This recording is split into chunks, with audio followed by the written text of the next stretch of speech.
There is blind justice, and then there is trading justice, so that you can finally afford to get that laser eye surgery. Not only will people find you more attractive once you ditch those old glasses, you'll be able to see your charts better.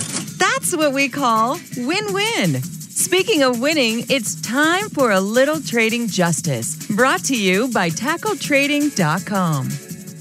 You know, welcome out to the expiration party here today, and the economic numbers have been quite disappointing lately, Matt. I think we'll get into that quite a bit. I want to welcome everybody who can join us here tonight. Looks like we got a full crowd. Coach Gino, Coach Matt, Coach Tim. We're going to be here broadcasting today on a Thursday. Let's start with Matt. Matt, you guys were talking just before we got going here about economic data, and let's bring the screen. Let's do a quick stop share. Why don't you go ahead and bring your screen up? Let's go through the economic reports for a minute. And Gino, either one can drive, or even I could drive today, whoever wants to take the stick, as they say. Gino, let's have you drive the bus then. Bring your screen up. Let's go through the economic data. Let's talk here for a few minutes. Got a few topics I want to get into. And one thing, first and foremost, I want to announce one more announcement. I needed like a church bulletin board here, Gino, with all these announcements. Solon is the winner of my Clubhouse Challenge that I posted last Friday for all of his participation. There were a lot of good members. Everybody was in there that was active, was doing a great job. But because Solon won the Clubhouse Challenge and he was very helpful to his other teammates and team members, Solon, think of any video that you want. And I'm going to make a custom video on any topic you want, 30 minutes in length. If you'll just post that in the Clubhouse somewhere and let me know, and I'll get that out to you today or tomorrow. Probably tomorrow. Hey Tim. Yeah. Any video? I mean, truly any video? I mean, how far do we want to take this thing? I mean, I just throwing it out there. I know Solon. He's got a creative mind. Well, you know what they say in improv comedy, go at the bit. So if he wants me to take a 2-liter bottle of Dr. Pepper and pour it over my head, yeah, I think we got to limit it at PG-13. The Dr. Pepper challenge. Yeah, but if we're doing webcam or iPhone video, I'm going to say it's a 30-second video, not a 30-minute video. So, Gotcha. Goodness. There you go. I appreciate that, Solon. I did leave that open-ended, so Matt called me out on that. All right, Gino, I think you've got the screen up here. Why don't you walk us through what you're seeing in the economy right now, and I'm going to have Matt come in and talk about that as well. A lot of economic data.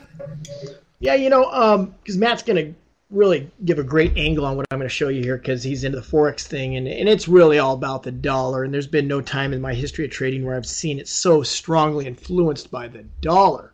But anyway, you can see my economic calendar right there, right?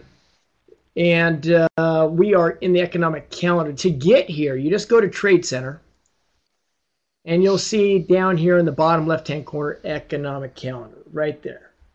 How many people use this or use the economic calendar on our site? How many people use that? Great, okay. You can use any economic calendar. A student of mine sitting here with us today, we were using, briefing.com earlier. We're using Briefing, and there's also Forex Factory. There's a lot of them out there. But this one, the reason I like it is for beginners, it's kind of neat because first off, it lists these red stars. And it says report. Report means it came out down here. So like yesterday, we had retail sales. Now, if you click on retail sales, it will tell you a lot about it. And it wasn't that great. Retail sales, they're saying that people are saving their money. You can read in here. Again, that's a red star. What the red star means is that will move the market. Now, if it says consensus, that means that's what they're expecting or their guess is, and it hasn't come out yet. Once the number comes out, like tomorrow morning at 8:30, after the Empire State Manufacturing Survey comes out, this will turn into a report. You can actually go and see the report. So it's nice to know just which ones have came out. All these came out today. Everything's done today. The big thing today, and for some reason this is a red star now. It's only been a red star for the past, I think, 6 months. This used to be like an orange or yellow, but now what this is telling us is it's important. That's what the government's looking at for economic news. Jobless claims. What this means is how long is our unemployment lines getting, the jobless claims. And there's what's called initial jobless claims, what have you. And it dropped. In fact, this is like the lowest since 2000.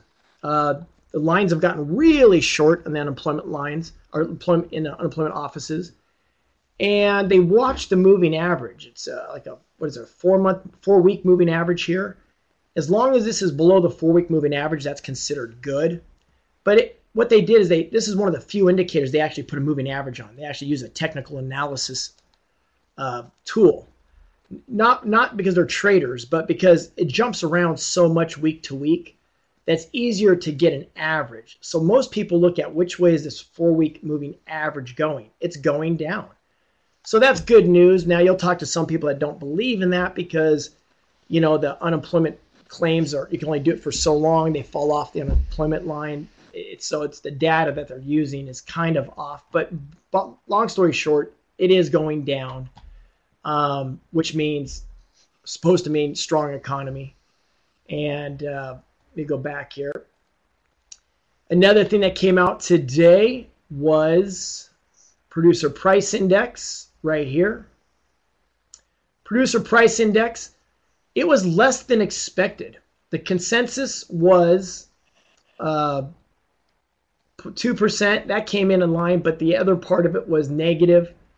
The actual right here is negative 0.4. So the range was -1 to 4. The actual is -4. When you add up everything, the highlights are in here, where prices went up, down, all that stuff. If you look at the chart, the easiest way to do this is just look at the chart. That's really dropping. The producer price index, final demand, year-over-year change is dropping. Prices are dropping, the demand.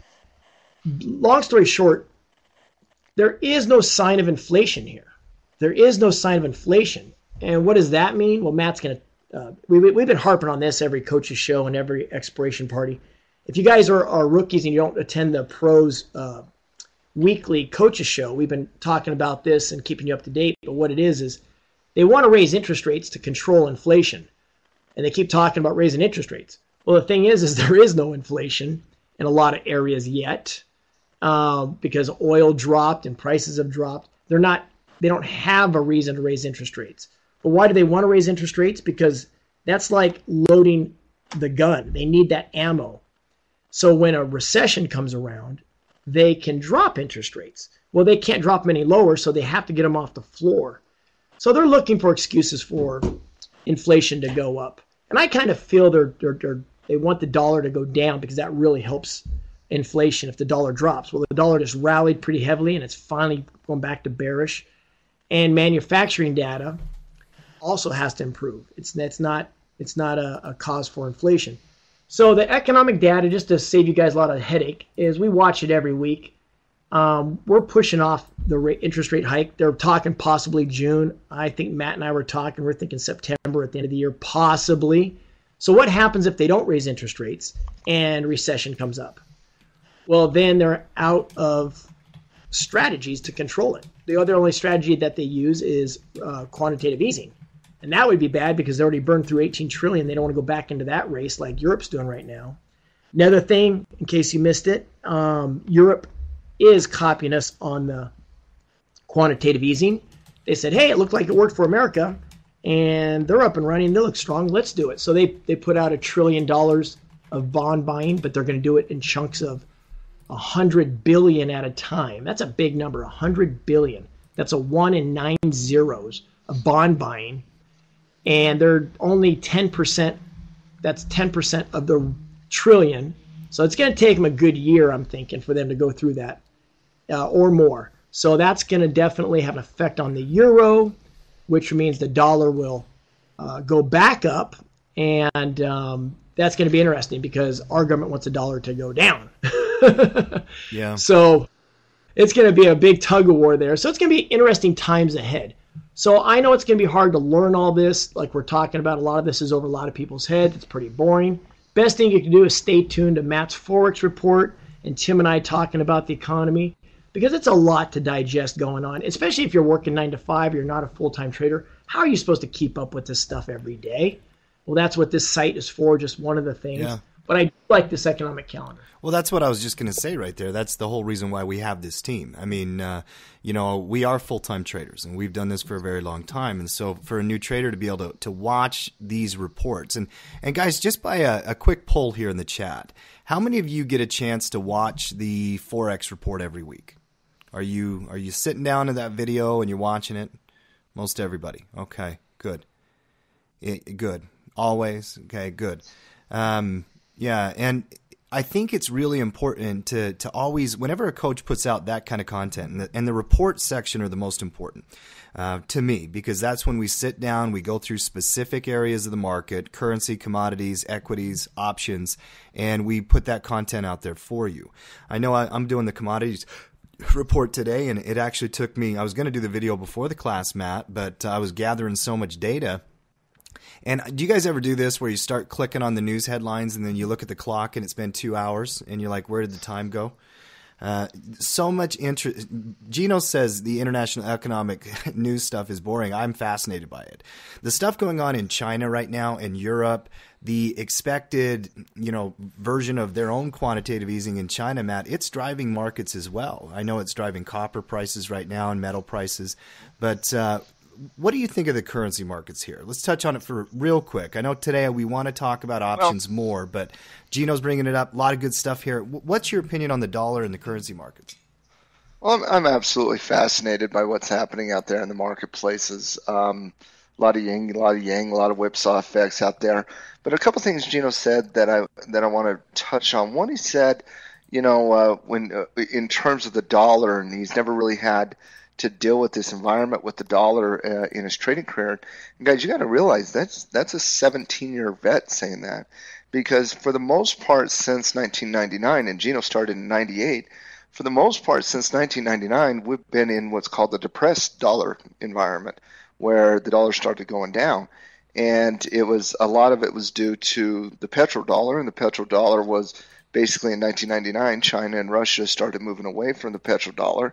And the oil commodity market, the oil market is one of the largest in the world, which means demand in dollars started going down. So when we went through the recession in 2000 to 2002, and when we went through the recession in 2007, 2008, 2009, we were dealing with a depressed dollar against the other currencies. I mean, you were talking at some levels, the dollar was down 35, 40, even 50% at that point against some of the other major currencies out there, which means we didn't have to deal with the rising dollar going into a recessionary environment.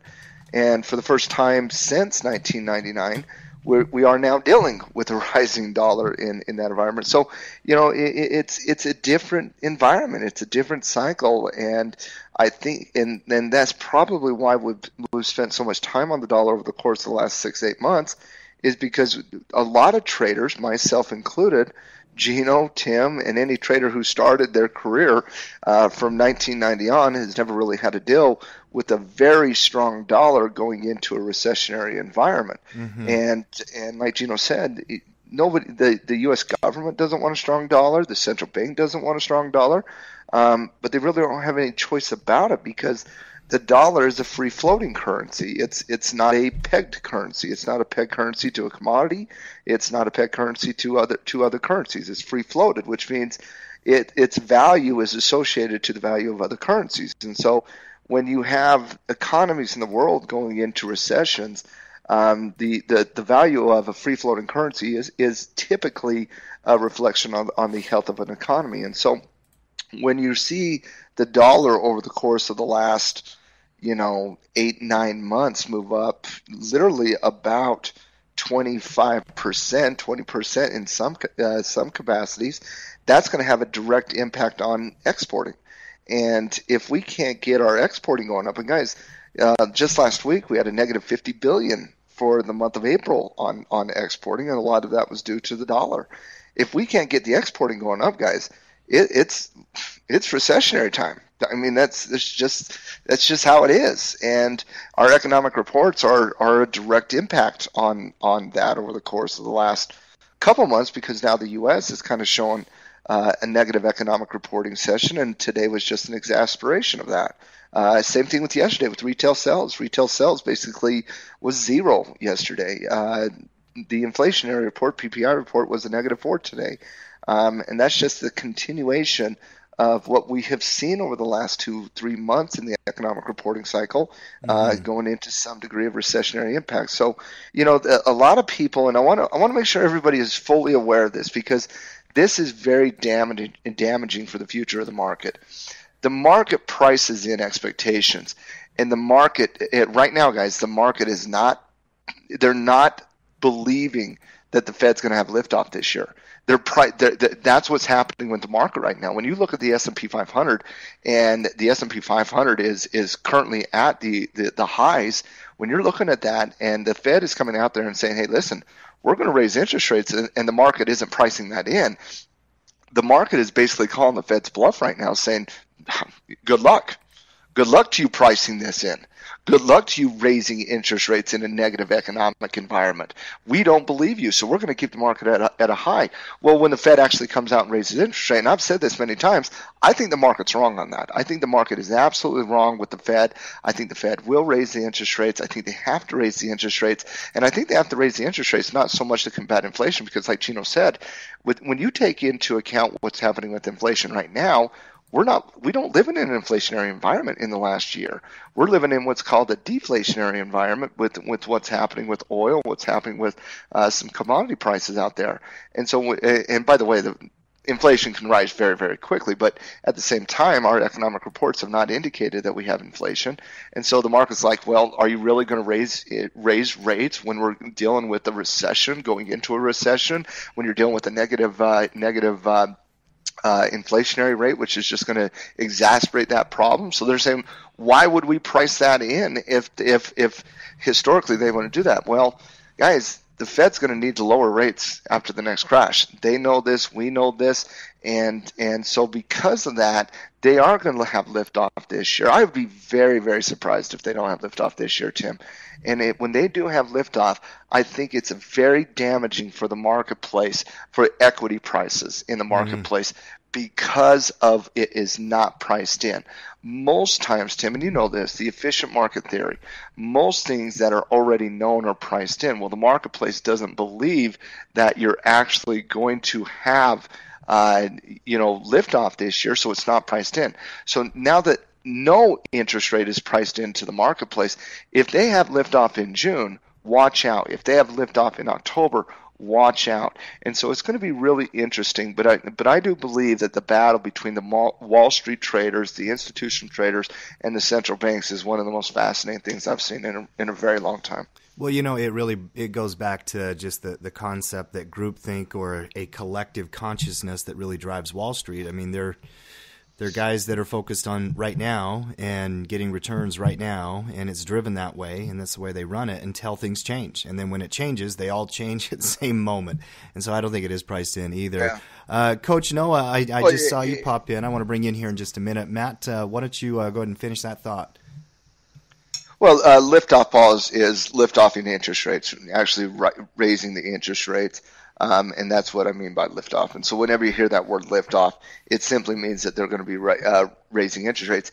And there's even when you look at some of the other the Fed speeches out there, there's 3 or 4 Fed members that over the course of the last week have been giving speeches, and they're warning the market. They're saying, hey, listen, we could have liftoff any meeting. It could be in June. That's what they said. And if it's not June, it might be the next one. If it's not that one, it might be that. So they're warning the marketplace. The market's just, they don't believe them because of what's happening to the economy. Because what the Fed has done when the economy gets weakened, they always lower interest rates. And when they can't lower interest rates in the last 6 years, they've done quantitative easing. So the market's just basically, they don't believe what the Fed is saying right now. I love it. Noah, how are you tonight? You got a mic on you? I know you're on the road. I think you're out there in Philadelphia. Is that right? Must either be on a delay or no mic yet. We'll come back to Noah. And, going on that thought and going on the difference between watching the economic calendar and watching the chart, a lot of the information that you're going to hear these phrases over and over again. Efficient market theory, the news is priced in, all that kind of stuff. Well, one of the reasons why you need to consistently come back to these shows and watch the reports is so you can get that interpretation as it happens in the marketplace. Tonight, Gino, one thing I wanted to spend some time on with the crew is a little bit of the theta and cash flow club type of stuff. We're talking expiration as well today. Going along and kind of tying these conversations and leading into that, how would a rising interest rate, rising volatility market affect a cash flow trader? And Gino, that question is directed at you first. We're going to have everybody answer that one, including myself. And, Gino, take it first. Coming on.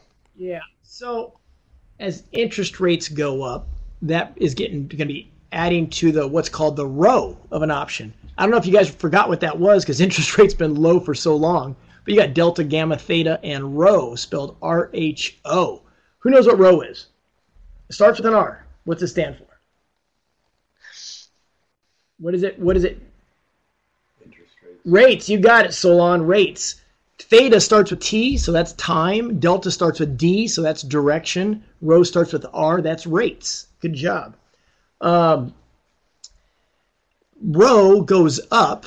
That means that the interest rates, as they go up, for every 1% increase in the interest rates, it changes the option price.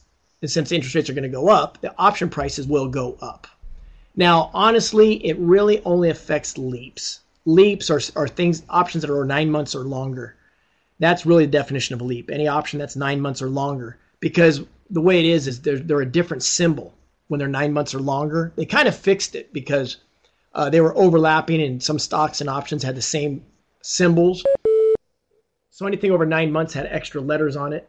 Well, it doesn't really affect the number of the rho is bigger on the longer term options. So if you have leaps, like let's say you have a really low environment, cheap options right now, you can actually buy cheap puts on against your stock. And as they raise interest rates, it'll make that put go up in value. It'll raise the value of your put or call, which is nice because it offsets time decay. So rising interest rates helps the price of an option go up. Now, if you're selling them, you don't want to be holding them when it goes up, but it's not going to hurt your short-term options at all. So if you're selling options 3 months or less, it's not going to affect it that much at all. Maybe a penny or nickel at most. But what's nice is, like Tim was saying, interest rates and volatility. A volatility spike is really the big driver of options. We need a volatility spike. We've been living in years now, about 4 years now, of low volatility. Mm-hmm. And volatility going up, Vega. Vega starts with a V, so we got volatility. Now, that we need it to be up. It's at record lows. So right now, it's really tough to create a cash flow portfolio with low volatility because low volatility means cheap option prices. So I actually am welcoming interest rate hikes and higher volatility because I love selling options. And while we talk about this, why don't we bring up a chart on the volatility index? A good place to grab it would be either right here inside the futures tab, you can do the volatility analysis. Either the VIX is in both locations, and we also could pull up a chart on the VIX over in Thinkorswim as well. But actually, what I want you to do here, Gino, you could do this here if you can go back far enough in time. Click on the word futures, though. I like that chart for what I'm looking for because I know exactly what I'm looking for there. So go up and find the word futures at the top. And, there's my man Colin. By the way, Matt, you'll like this. Colin Dish, he just got promoted to be the head high school football coach out at the high school in New Jersey. He's worked as an assistant for a long time. Yeah, congrats, Colin. Pretty cool. All right, and now it's kind of hard to find it, but you'll see VIX over there on the right. That's exactly where I want you. And then change the 5-minute to a weekly. It's those little boxes above the word VIX you just clicked on. It's the very far one on the right. It might even give you a monthly choice. Yeah, let's go back to monthly, actually, if it's there. That next one. Yep. Okay, here. We're going to start this. We're going to talk about this right here. Looking back historically, and you can probably, I guess it doesn't give you that much data, but you can go back to weekly, I guess. We see VIX spikes, Matt. They happen, and when they happen, it happens all in one burst, and then it will start fading over time. That creates dynamics in the options market that we have to be aware of. Now, those spikes might be a month or so. I'm going to have Matt give some of his same analysis on the question, what would a volatility spike do for theta traders, cash flow traders, and what do they need to do to be prepared? Well, a volatility spike is anytime the market starts going down, volatility spikes start going up. What it means is options are priced higher. So if you're buying options and volatility is going up, volatility is going to aid you. But what it also helps us do, and what Gino is really kind of talking about, is selling options. When volatility goes higher, once it gets into the high range, it allows us to start selling options, and we get a higher premium on that. Many of you who trade covered calls, and how many of you trade covered calls here? It's one of the most popular theta-based trades. Okay, and what a covered call is, for those of you who do not trade, and you guys, everybody here should be trading covered calls at this point. But if in terms of covered calls, it's just basically a rental agreement, right? We buy a property. Our property is called a stock. We rent it out on a monthly basis. Well, how we rent it out on a monthly basis is we sell options, and it's a very popular strategy in IRAs. It's a very popular strategy in individual accounts, you name it. But the problem with it right now, it's really hard to get a good covered call stock right now. And the reason it's really hard to get a good covered call stock right now is we're on a lot of stocks, you're getting 1.5% a month, or 2% a month, and it's just like, that's not even worth it when you're taking away the directional advantage of it. So, if volatility starts going up, all of a sudden, instead of getting 1.5% or 2% a month, you're now getting 3%, 4%, 5% a month off the selling of the options, off the renting of your stocks out. And also, as the market is going down, volatility is going up, what that also says is that we can offset our risk even more on the stocks that we own. And that's a big deal, ladies and gentlemen, because that's one of the biggest benefits to a covered call, is to offset the risk. And so the risk, and when you're a stock owner, and a lot of stock owners aren't going to get out, guys, even like, for example, the big dog, stock traders, they're not going to get out when the markets go down. They're going to offset risk by writing covered calls so that they can, collect 3%, 4%, 5% monthly to offset that for the year that it goes down. So right now we're not offsetting risk very much because volatility is not down. We're not cash flowing very much because volatility has been historically low.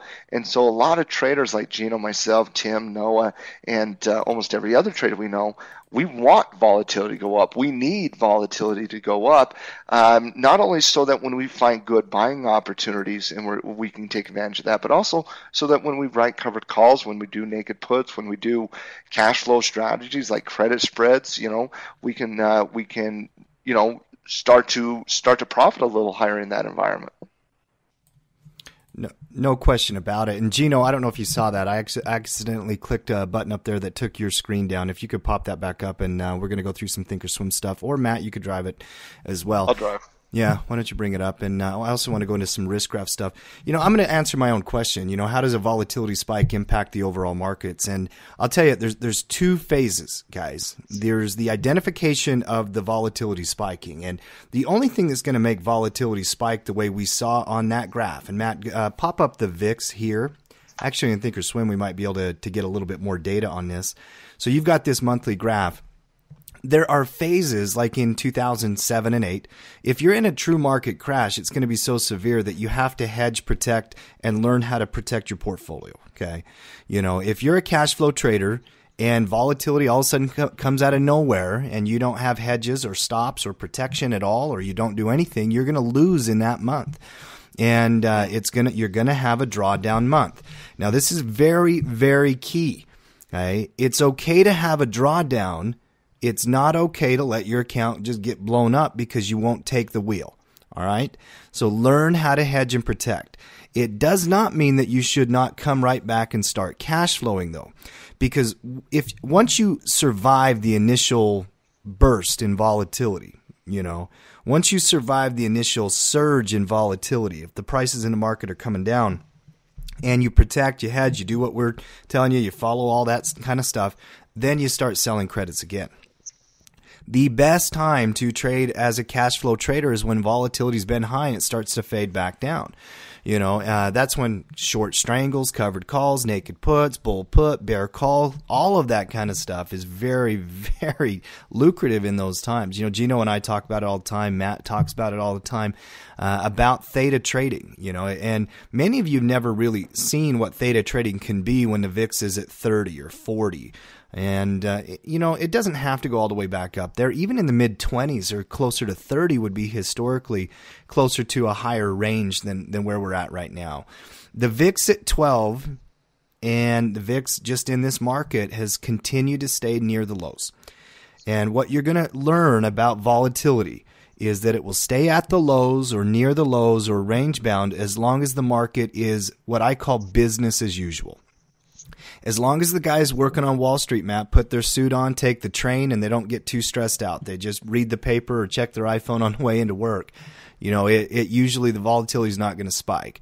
But once some of that market risk starts coming back and you do see it perk up, it's going to be a big deal. Now, in the clubhouse, I created a section called, I think, Club Vega or something like that, or Team Vega, or I can't remember. And Arturo actually had a good post in there about an inverted butterfly trade. One thing, Vega Strategy Talk, right there. Yeah, by me.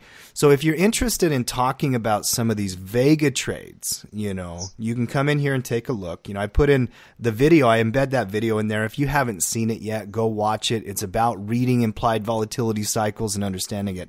Who here has seen that video, by the way? It's about an hour long. I think most of you have. Yeah, if you haven't watched it yet, go back and watch it. Okay, go back and watch it. Now, let's see if we got Noah yet. I know Noah's on the road. He may not have a mic. Or he may be a ghost. Matt, that might be the ghost of Noah haunting us on the expiration party. Would not be shocking. All right. What we're going to do right now for the next little bit is we're going to do some risk graph and analyze tab analysis. Pop in one of the trades that you guys want analyzed. I'm going to take about 2 or 3 examples here. I'm looking for option trades. So I need the symbol, the strategy, and the details. And I'll take the first 2 or 3. We're going to run with them.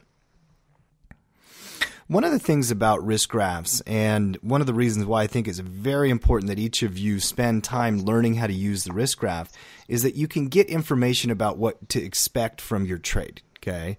No, it can be any time. Just the expiration party is that we're here partying. It could be, any option trade for sure.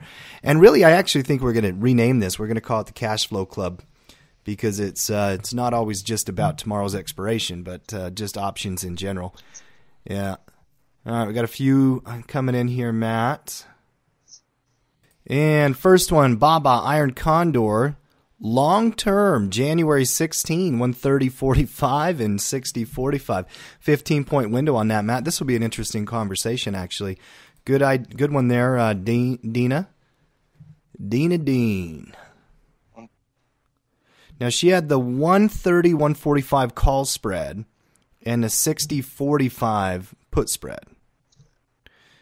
All right, definitely one way to build this. While he builds that up, and Solon had an Iron Condor.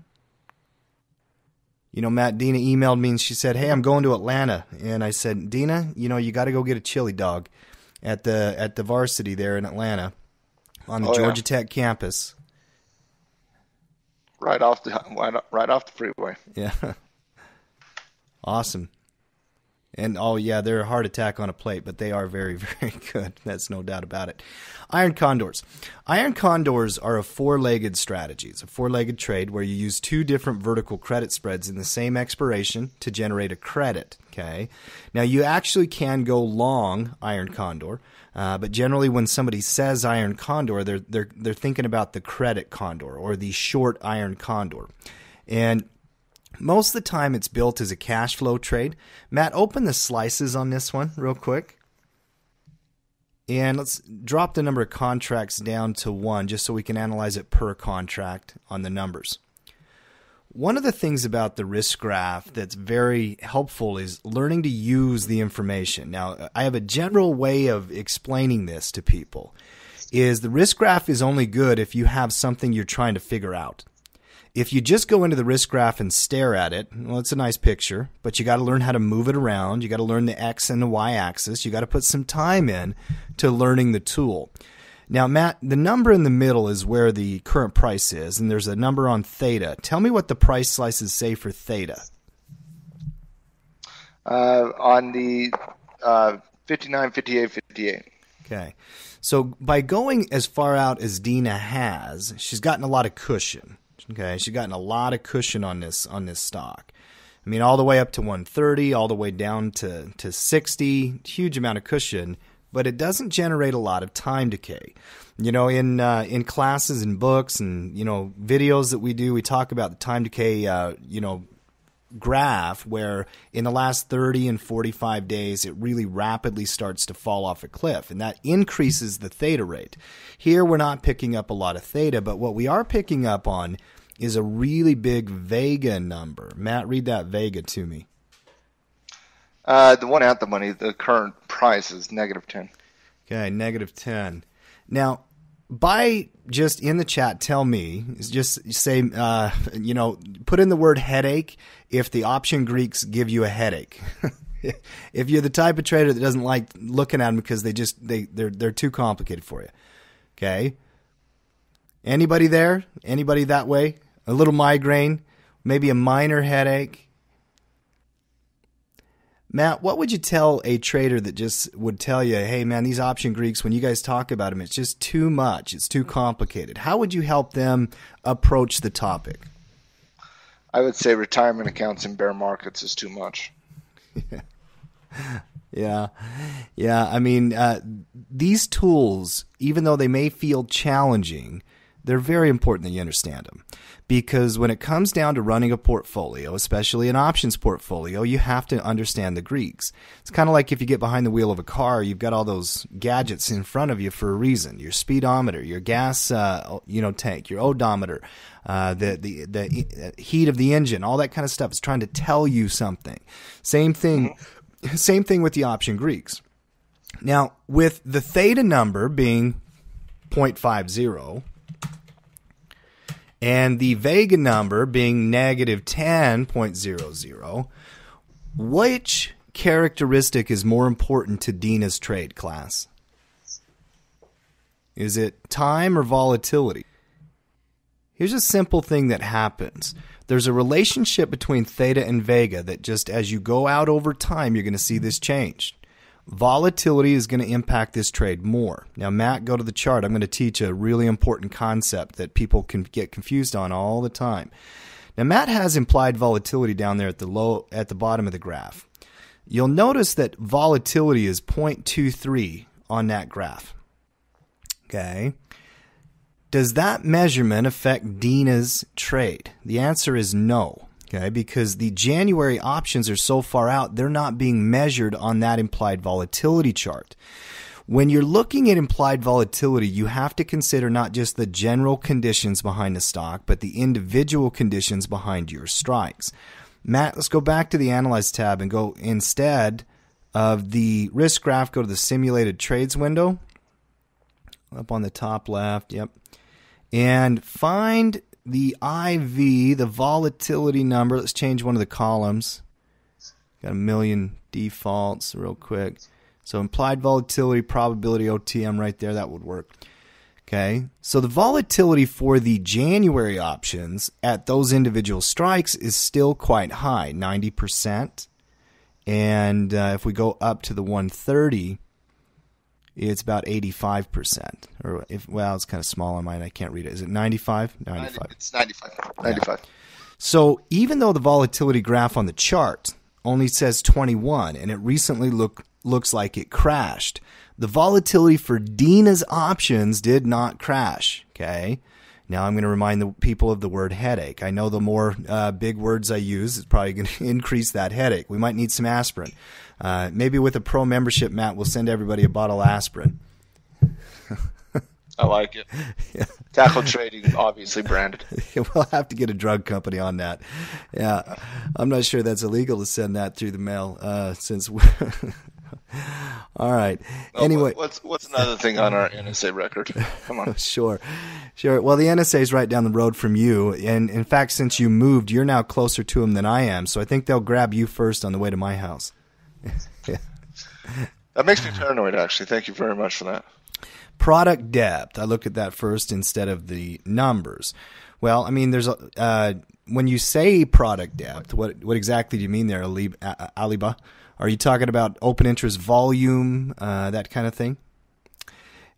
I would like to get from Dina.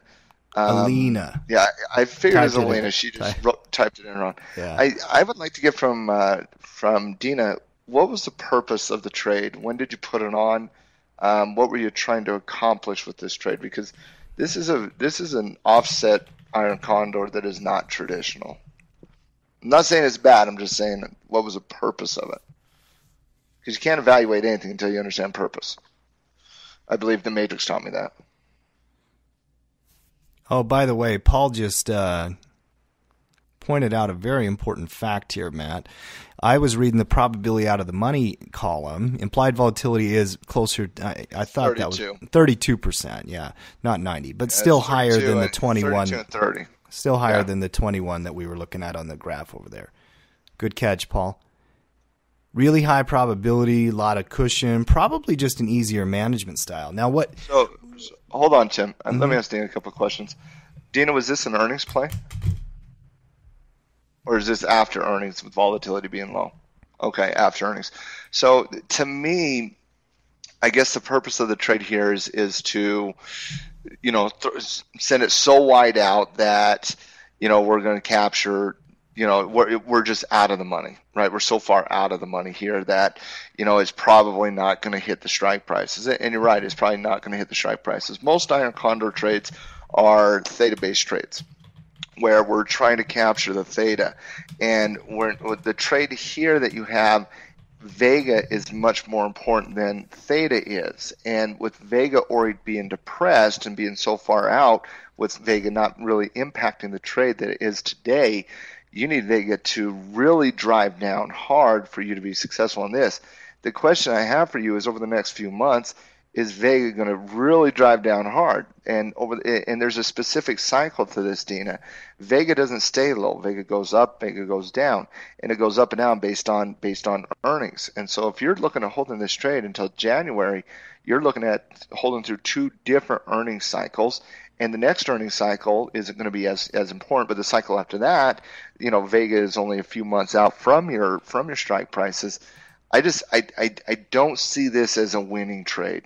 You're going to shore up way too much capital over a long time frame without much productivity on it. I think there's a lot better ways to do it in terms of that capital, in terms of profiting off of BABA with an iron condor, to where instead of having something along the lines of this, where you have 0.58 theta and you have a negative 10 delta, instead of doing this out all the way into January, let's kind of take advantage of the decaying of theta, and let's look at June. Yeah, if you're looking at your delta and you're looking at all that jazz, so if I go to my delta column here and I say, well, I can't sell the 60 delta because the 60 strike price, because there's no value in those options in the next month.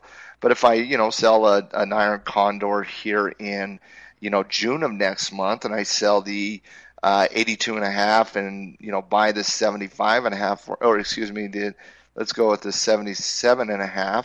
And if we go out and match the delta on this side and sell the 95 here, sell the 95 and then buy the 100, the strike price there, all of a sudden you have a much bigger theta number that's impacting the trade right now. I mean, just by switching the expiration dates, guys, instead of a 0.58 theta, all of a sudden we have a 2.35 theta. Theta is going to impact that trade a heck of a lot more over the next month than it will over the next 6 months. And your probabilities in terms of what we were talking about, you were thinking just in terms of, oh my goodness, let me get as much range as I can. Well, every time you add more time, you're going to have more range, but you also have more time for it to hit that range. And so when we're looking at, say here, your probabilities at the 95 aren't 95%, they're 85% and 82% on the 82.5%, and that's to be hit, which means we have a little bit less probability, but you can also make this trade 6 times in the same time frame that you were going to make that one trade. Does that make sense, Dina? And there is a relationship and a general conversation you could have between how much time, and is best for a trader. Some traders trade weeklies, Matt. Others trade 45 honestly, days out. Tim, I think a lot of people can overthink this. I really do. I think a lot of people can overthink the trade, and I think they can overthink terminology just because it's different. When you look at the option Greeks are actually very, very specific. Delta is direction, theta is time, gamma is rate of delta, and vega is volatility. We don't care about rho typically in any capacity because it's interest, but they're actually very, very specific. And theta tells you how much you're going to be making or losing based on time. Delta tells you how much you're going to make or lose based on direction. Gamma is going to vary based on the speed of delta. And so it's overwhelming at first. Absolutely, it's complicated at first. But guys, many of you have heard me say this before. But just because it's new doesn't mean it's hard. It just means it's new. When you first started riding a bike, it was hard too. It's not hard today. At least I hope it's not hard today. When you first started driving a car, when you first were in your first day on the job, whatever the first time was, when you first talked to the girl when you were 16 years old, asking her, that was hard. It was scary. It was complicated, but you get better at it over time, guys. You get better at it the more you do it, and that's why you come to these things, is so that we can have an honest assessment of what's going on here. And sometimes having a veteran trader tell Dina, saying, hey, Dina, there's a better way to do it, and this is what we did wrong. This is what we could have done different. Sometimes that's not easy to hear. Dina's a roughneck kind of like us, Tim, so she can certainly handle it. But at the same time, it's important to be in a team environment where you can have trusted advisors analyze trades, analyze what's going on in the marketplace.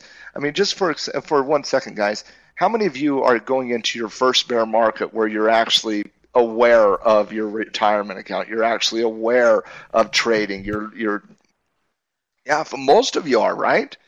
Well, guys, that's kind of difficult, isn't it? That is overwhelming. That is scary. That is, wow. It's like, oh my goodness, what is going on? How do you read this? Well, that's why we developed this team. That is why we meet weekly in the Coaches Show. That is why we put out the market recap videos. That is why we do all of our scouting reports, is because at the end of the day, guys, this is the honest to God truth. We care.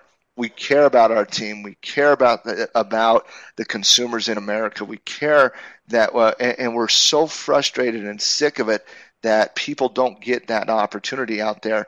And so that's why you come here every single week, and that's why we do what we do, so that we can go through this bear market as a team. But coming back to the price slices here, let's go back to the risk profile, and this is kind of the current trade on Dina's trade here. Under the price, do you want the Vega to be negative? Honestly, Ken, it's going to vary based on what you're doing, what type of strategy you're doing. If I switch this to a long condor, the Vega is going to be positive, because anytime you buy something, volatility is going to aid you on the rising volatility. So it will just, anytime you sell options, you're going to have negative volatility. Yeah, and I'm loving the discussion. That's kind of why I brought it up. And we did have one other example, and I think it will we can have an easy transition into this other one. Let me go back up and find it. Solon had an example. By the way, Alina had a couple really good tips there. Alina, maybe in the clubhouse, what you could do is kind of describe how you get to that product depth, and that might help as well. All right, where is it at? Well, Alina had an Iron Condor SPX June 2165 and 1980, Matt. We could look at that. Now, that does look like it may be imbalanced. Alina, confirm those strikes. 2165.70 and 1980, 1990. Is that right? 10 points on one side and 5 on the other. And then Solon. We'll do Solons here in a second. Let's do Alenus first. So what was the prices on Alenus? What I'm reading here is 2165, 2170, 1980, 1990. Place the legs separately so they are imbalanced. Hey, hold on a second. Read those again because I was going through a brain fart of wondering why in the world there's a $1,300 strike price on the June. Yeah, I should say, this is ridiculous. I have to scroll down this far. So once again, Tim, what was on the put side? What was on the put side? It's 2165. Well, no, that's calls. It's 1980, 1990. Right, on the puts. 1990, a great year. Oh, we just did that yesterday. 89 was a great year. 1990 was also a great year. I was 10, turning 11, and the A's were in the World Series. Was that the year of the big earthquake out in San Francisco, Matt? Yeah, I think it was 1990. Okay, here on the call side, Tim, what was it? She put it in here again, I believe. 165 and 2170. So the short leg 2165, the long leg 2170. Now, a couple things here really quickly, guys.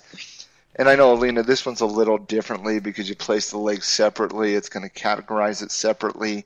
But it's also going to have a couple of different margin requirements on this, Alina. Typically in the future, you want to make those legs fairly balanced instead of imbalanced. You're going to have to double the contract size on the $5 strike price versus the $10 to make it balanced. So again, just a tip in the future, if you can, make sure that iron condor is as balanced as it can from a delta perspective as well as the strike price perspective. Does that make sense? And you never want to put it on together like that. Okay, if you're unbalanced, you're putting it on different. I mean, that's one thing. Okay, so we got 2165 1990, and so here on this iron condor, this is what your risk profile is going to look at. And again, it's imbalanced because just she has different contracts on it. The biggest question is this, all right, on this trade. Is the marketplace going to go to 2165 or 1990 in the next 30 days? That's the biggest question on this trade. Because regardless of what happens with volatility, regardless of what happens with theta, regardless of what happens with delta, regardless of what happens with rho or gamma, regardless of whatever happens with your actual Greeks. Obviously those are important, but let's make this simple. Is the marketplace going to go outside those legs? Because regardless of what happens to your Greeks, regardless of what happens to any capacity of anything we've talked about today, if the strike price, if the market stays in between the strike prices, what is guaranteed to happen at expiration? Maximum profit. There you go. Okay? Maximum money. Everything will expire worthless. You capture the 140 credit, which is $1,400.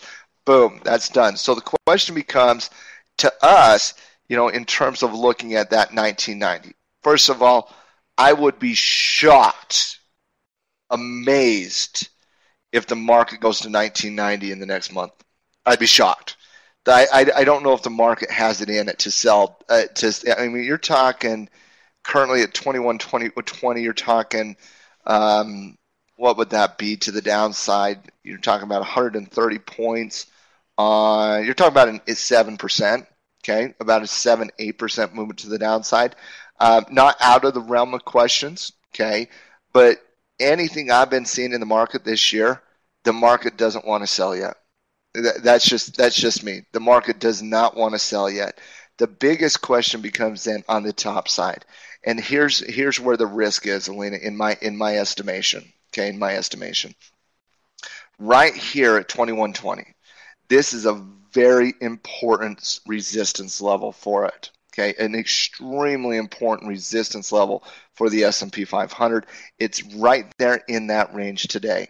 Okay, had a little bit of a sell-off yesterday, not much. Had a big update today, basically on nothingness. Okay, and volume behind it was pathetic.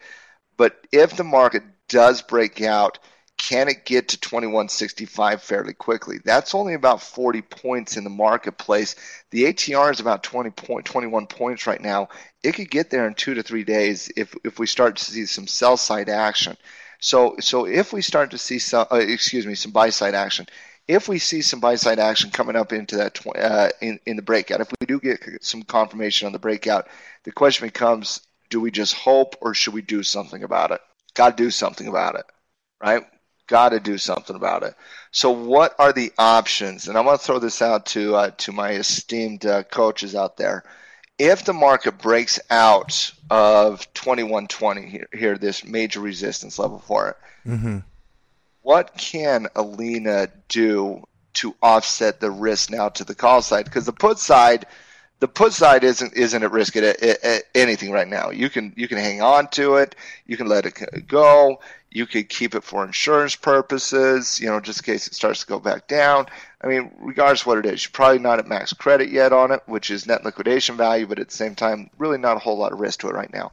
But you're only 45 points away from that strike price, Tim. If we do get that break, and I want to show you something real quick on the S&P 500 here, /ES, and another pathetic day in terms of volume. Right around 1 million contracts on the S&P. That does not change the fact that it's still going up. So, Tim, 2 or 3 different management techniques that you could do to roll the risk in this iron condor. Well, when you're dealing with an index, it's a little different. You have a few different choices and your limitations actually than if you're dealing with a stock or an ETF. You could use another product to hedge off the S&P. There's so many products that are directly related to it. You could assess the delta. You could beta weight against SPY, and you can find that amount of shares, and you could hedge. So first answer would be hedge. I'm not going to get too complicated in that. The second answer... Hey, real quick, Tim, on what Tim said there, you could find the beta weight on the delta, and you could buy the spiders. Okay, that's one way you could offset the risk, Alina, is actually buy the S&P 500, the actual stock, okay, to offset that, which means as it goes up, you'll gain money on your SPYs, you'll lose money on the condor. So that's one way to hedge. Right. That's an expensive hedge, but that is one way to hedge. Does take a little bit of math, and you got to know how to do the cross analysis and that kind of thing. The second area would be an adjustment.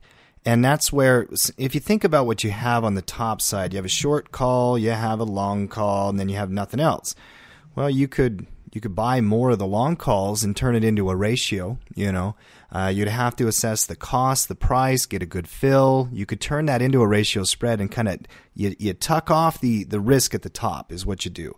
There's a lot of techniques, right there. And maybe Gino, talk about adjustments in general, and let's have you come in and give a thought on that real quick as well. And then the last one, Matt, I would say is you could exit if you have to. If you're out there and you're new and you don't know what what to do with the advanced techniques. That, Tim. Yeah.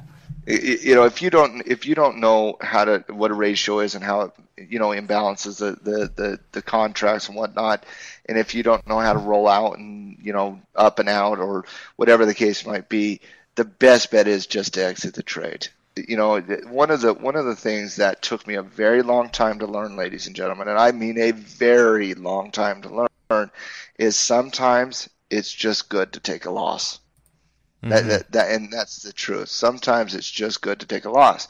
So, I mean, these are the hypotheticals. Number one, you could hedge with the SPY. Number two, you could roll it to a ratio, which means you're going to buy more contracts on the call side to offset that risk, which means you have more call options, which means you'll make money as it goes up.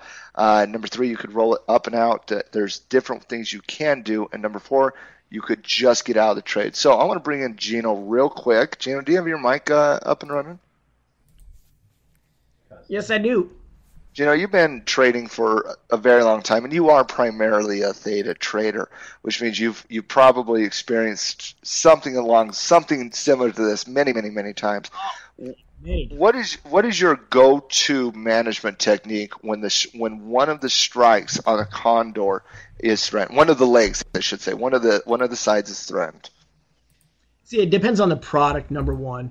But like you said, exiting the trade is always number two. That's always my number two go-to. because if, like you said, you can do an adjustment and you're weaving a web that gets even more complicated. And if you don't know how to manage that adjustment, some people think it's a second chance, but sometimes you don't have a good outlook. No, so first thing is this: you have to have an outlook. Is it bullish? Is it bearish? Where is it going? Your outlook determines which adjustment you're going to make. Your outlook. So you have to nail down where you think is your second chance. Okay, you're wrong in the first one. Where's it going this time?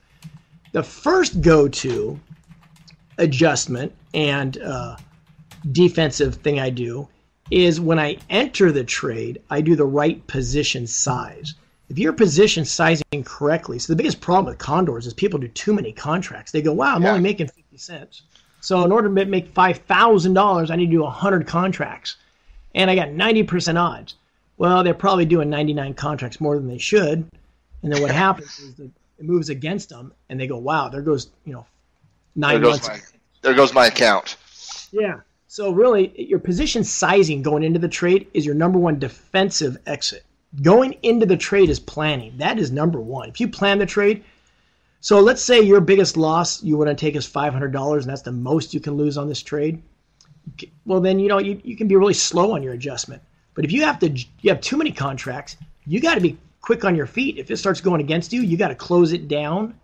One of the greatest tricks I learned from a gentleman named Dan Sheridan, one of my mentors, and he's out in Chicago, and we got to meet him in our classes, is if you're taking in, let's say, a credit of $1, you can actually exit if you're down $1.50 or you're down $2. Why? Because it only takes 2 months to make it up versus 10 months. That's the problem with these credit trades.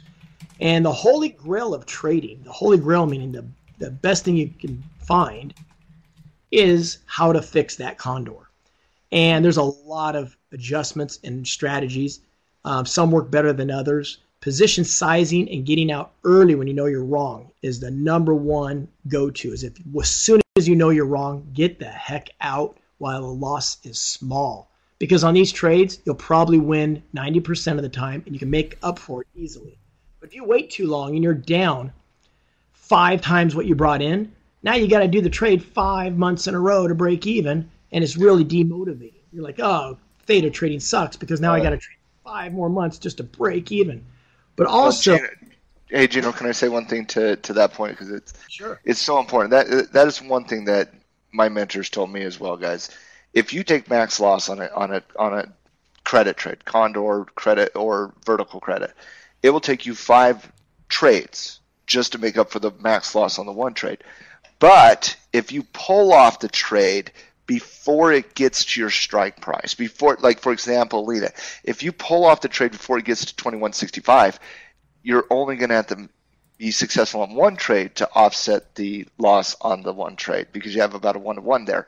But if you let that go up to expiration, even just $5 more, okay, $5 more, you have max loss, which means you get out of the trade in that capacity. Mm-hmm. Mm-hmm. Yeah, that is so true. And what's funny though is the hardest thing to do when you're learning how to trade, the absolute hardest thing, you think it's finding a good trade, placing a good trade, learning to trade. The hardest thing to do is getting out of a trade, psychologically and logically. Yeah. It's an emotional thing, but you got to keep it logic, because you're thinking, wait a minute, this could always be down tomorrow. It could be going by the end of the day, it might be going my direction. And so you got to make that decision ahead of time. Like, okay, I'm down $1.50 on my dollar credit. I'm out. Period. That's my rule. I'm sticking to it. I'm not going to call Kramer to justify me to stay in. So that's what you got to do, is be firm on your decisions, bite the bullet sometimes. Now, another thing is once you nail down your outlook, if you say, yeah, I think this thing could go up 80 points, then maybe the ratio is better.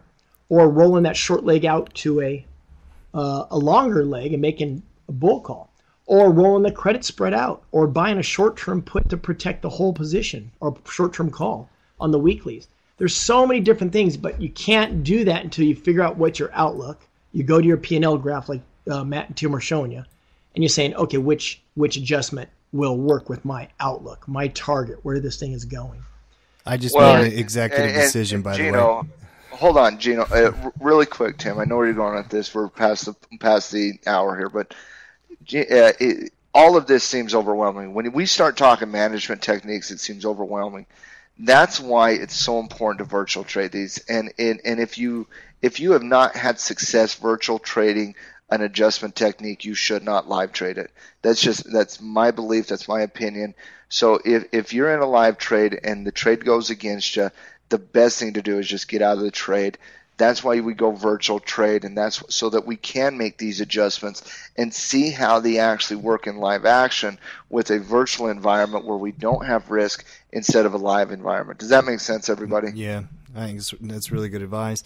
And I didn't actually say we had to end. I moved the screen around because I keep accidentally clicking the host button up there, which takes your screen down. So I got to end. I don't know if you got to end, but I got to end. No, it is time. I got to get the commodities report done. I got to go watch the Cavs game. Oh, is there? Oh, man, that's a good call. Cavs, go Cavs, Bulls, huh? I can't root for either team. I like them both. I mean, it's just fun watching them. Fan. Yeah. I love LeBron. All right. I like the Bulls too. Guys, this has been our expiration party. We're going to call this our cash flow club moving forward, so look for a name change on that.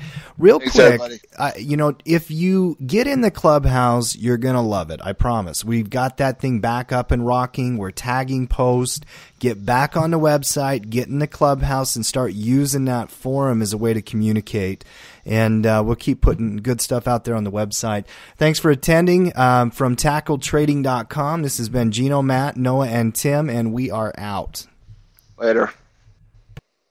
You've been listening to the Trading Justice Podcast. If you've enjoyed yourself and think that the conversations and topics we've covered are important, help spread the word. Give us your feedback. 5 stars on iTunes, like us on Facebook, and follow us on Twitter. The Trading Justice Podcast is proudly sponsored by tackletrading.com. Get off the sidelines and get in the game.